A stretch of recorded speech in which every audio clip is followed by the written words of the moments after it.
They wanna know about Islam, we'll give them da'wah. They wanna know what a Muslim does, we'll give them da'wah. When they wanna hate on our deen, we'll give them da'wah. كن فريدا عش بفخر في الحياة لا تبالي. I don't think you're ready enough to understand the grievousness of the subject. Well. I don't think people have woken up yet. Listen. Children, okay. Adults who consent. What if a man like this gentleman comes along to a You like children? excuse me, listen, a gentleman and says, "Today I feel like a woman. I'm a woman." Yeah. What's And then this man who says she's a woman, and she goes, or he goes, or it goes, listen, finish, says, "I want to go to the women-only bathrooms. I want to go to the women-only places."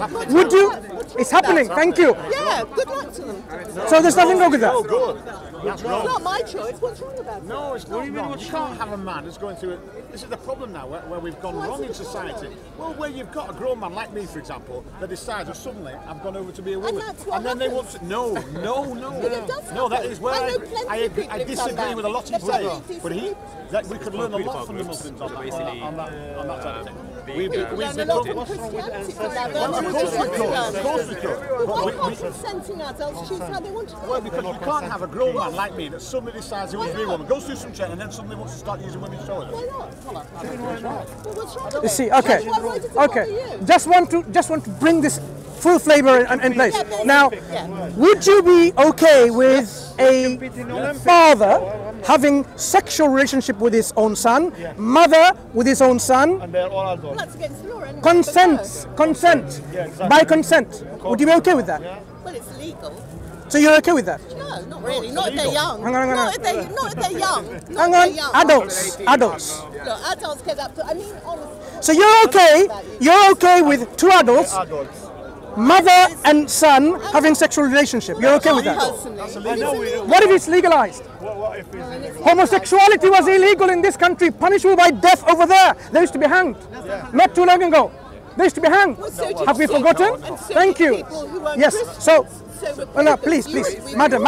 I am saying, if you just make this reason that it is not legal, legalization can happen sooner than you think.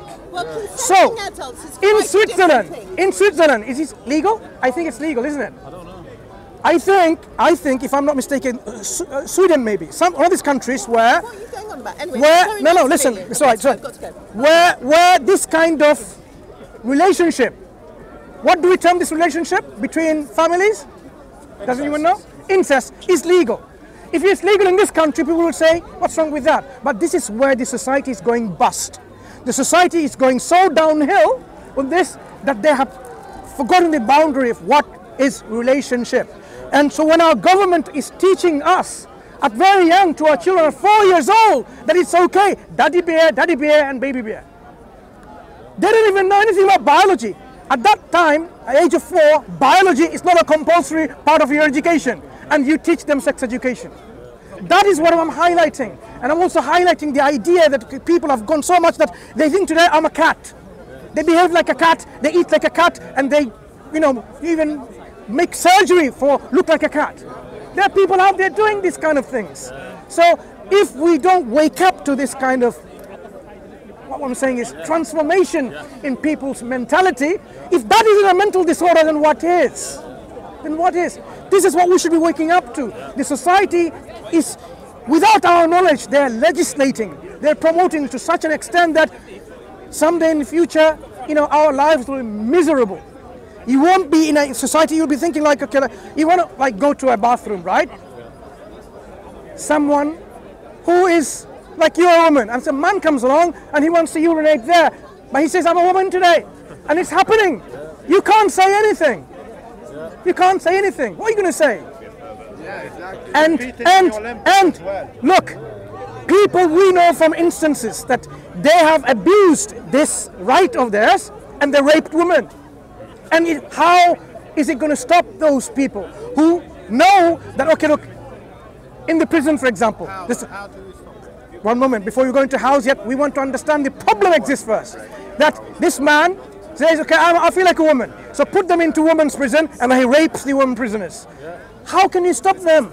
You can't stop them because you've given them the right already. That because he thinks she's a woman or he's a woman, he must be a woman. Have to give him this right. So we have to what? Do what to prevent? We have to have clear guidelines in society. And where has all this begun? Has it manifested itself in European law or European parts? Where's it come from? We know liberal America. Where is it? It's going to come from the liberalized thinking. Wherever there's a liberalized thought process which influences the government decisions, it's going to start from there and it's going to spread. And this is how the society will then eventually come to a point where, you'll be living like a zoo. Now, sorry to use this word, but that's how it's going to be. People come like crawling like a cat. It's a human being crawling like a cat, and he says, "I'm a cat." Meow, meow. I mean, look at this, how people have become. I mean, it's not a rare thing that we're talking about, but this is exactly what's happening. As Muslims, I'm a Muslim. We have clear guidance from our Creator about who we are, what our relationship is between people, how we should interact with people, and how we should observe rights between individuals, right? So a pedophile is a pedophile. We're not going to give them any right because this is not natural, normal. This is something that's gone wrong here. So Islam doesn't say it's okay, go and do that. So that's why you will find in Islamic teaching, it talks about people holistically, and then it reforms the people. It gives people the chance to understand who they are, and within this boundary to make a society which is loving, compassionate, just and thriving. And that's why Islamic societies in the past, we were, when Islam was implemented, the golden peak of civilization. Golden peak of civilization.